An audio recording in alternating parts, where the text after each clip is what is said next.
talent, and this Bears team really going to need someone to step up. You look at that A-Sun preseason all-team, you don't see any Mercer on that preseason poll. Going to need a player to step up in a big way, and so far it's been Dylan Bush coming off a great freshman year. Quick face-off victory on the second go-around for Dylan Bedell, but he gets his pocket picked. Colin Patrick trying to win it back. And a successful box-out effort from Davis Peak and Kyle Pierce. Orthopedic Sports Medicine. Less than 6 minutes to go in the first quarter, all tied at 1. Between Marist and Mercer, first ever meeting between these two programs on the Denny Stadium turf. He's Tommy Armstrong, I'm Brandon Ross. And Dylan Bedell, almost 3 for 3 on the faceoffs to start off this opening quarter, and will be after the infraction. First of this year, as you see a new face in the face-off circle for Marist, the college debut of Josh Smith, hailing from Cary, North Carolina, just outside of Raleigh. He's going to be a part of a 1-2 punch. Dave Scarcella says, Dylan Bedell, basically a 4-year starter, an incredible figure, but Smith is talented. You see there, he wins the first of his college career, although that pass goes out of play and Mercer gets possession.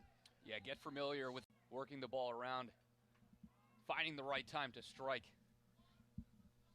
and a quick punch in to knot things up. Marist 4 for 4 on these face-offs so far.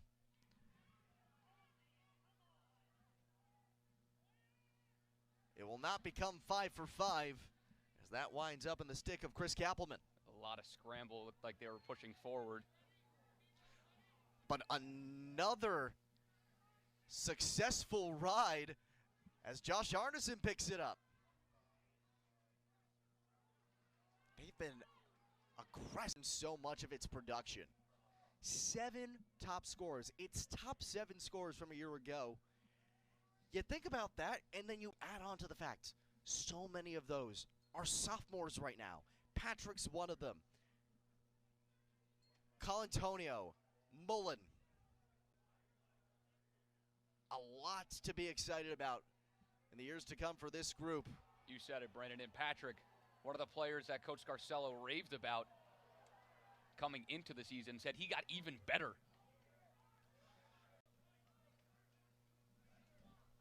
Mercer being outshot 15-8 by the Red Foxes, but 3-3 on the scoreboard. And on goal, the margin 9-6 in favor of the Red Foxes, but the score, like you said, the same nonetheless. Dylan Bedell back in the face-off circle for Marist and takes his first loss.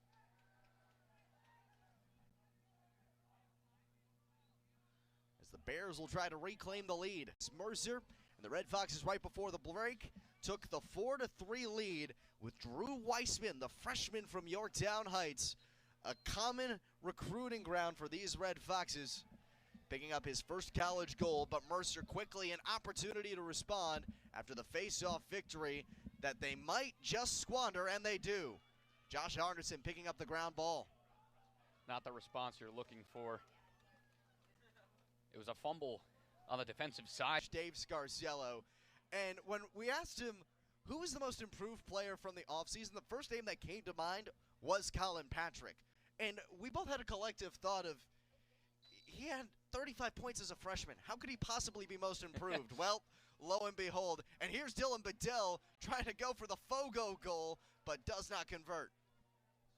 Hardly a bad attempt, though. Another struggle to clear. The ride cranks up, and Marist scoops it up. Aggressive hits. But Mercer gets it back. Hello. How do you do? Goals in his second game of 2025. 2 sophomore standouts going at it. Patrick on the Red Fox side and Bush for Mercer. Both coming off incredible freshman years. Long face-off battle. Won by Quinn Kelly. And after losing Cappelman for the opening face-off of this second half, it was an even split in the opening 30 minutes, And Mercer has now won 6 in a row after losing the first 5. And Stiffs coming off of the face-off. Coming off an impressive game 1. Tacks it on to end the scoring drought. It's not a bad way to start your college career, I would say. Hails from Cumming, Georgia. An alum of West Forsyth High School, where he was all. It's a big one. DC, one of the top goal getters last year. In fact, second on the team with 28. Has been a big presence ever since his freshman year. And looks to be one of the top options in his final campaign. That one squirts through the legs of Dylan Bedell. Long. And then you get DC into Farrell for back-to-back goals. 2 seniors leading the way to put the Red Foxes back up. Farrell had 9 goals and 21 points a season ago. As Dylan Bedell tries to move quick here, Kane settles into the normal offense. But Farrell delivering big time there for his first of the year, giving Marist a little more cushion. Red Foxes recently. It'll be Bedell against Cappelman. Bedell 6 for 10, Cappelman 6 for 13. Bedell gets the better this time. It'll be another Red Fox possession here as the Fogo deprived of his stick. And it will go back. Maybe you caught a whiff of something. Marist outscoring Mercer 4-1 in this third quarter. And there will be one more opportunity here for the Bears, but less than 20 seconds to do so. Cope spinning on Tommy Nolan, the sophomore long pole. Misses Zylstra, but finds McKelvey. Down to 5. Down to 3. Bounces it from long into the 4th. Marist building up that entire lead in the final 4 minutes of the third. Yeah, it's going to take a collective effort to try and swing things back your way if you're Mercer. Starts on the defensive side. They let the Red Foxes get way too comfortable on the attacking end, and here we go. Matt Radman picks it up off the wing, rifles it on Cage, but this is now clearly quite the run. 6 unanswered for the Red Foxes. Feeling right at home in the den as Bedell gets another face-off victory. Everything going Marist's way. It just took a couple of quarters to get warmed up. And how about a Fogo? Bedell had 5 a season ago, and he gets his first in the opener. 7 unanswered, 3 in less than a minute. 7 unanswered goals. It was 5-5 at one point, and not too long ago. 4 straight to end the third quarter, open up the fourth, and 3 within 15 seconds.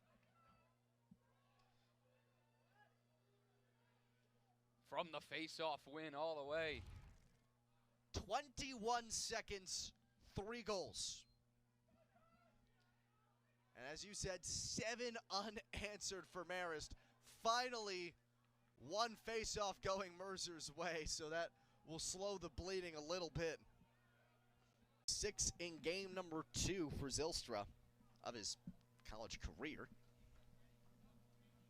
We highlighted it earlier, quite the start. Came in with a lot of pedigree, but really maxing it out. But another face-off victory will prove helpful. Numbers here for the Bears, trying to make a quick feed inside. Pass cut off by Quinn. But can they get the ground ball? Long battle extends to X. McCaffrey has it now. He struggled with it for a moment, and he does get it over midfield. And the strike. Dylan Bedell picks it up. Says, I'll do it myself.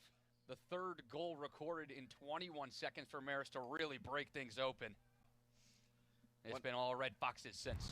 Number 8 is one of 8 goal scorers for Marist in this one, as the lead is 7 following the goal right before the break from Michael Cassano.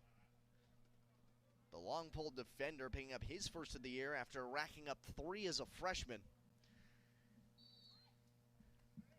In theory, still time, and probably not anymore after Marist gets the face-off. Balkersell, the team in every offensive category, as he was named to the All-MAC first team and also one of 4 All-MAC preseason selections on this Red Fox squad. Obviously, the build-up over the course of the offseason, knowing that you're taking over this program, albeit you have a lot of experience with this program, but to see it come to fruition in a game like this, knowing that you're not taking on a pushover. This isn't a bad first game as your first game as head coach. Hardly.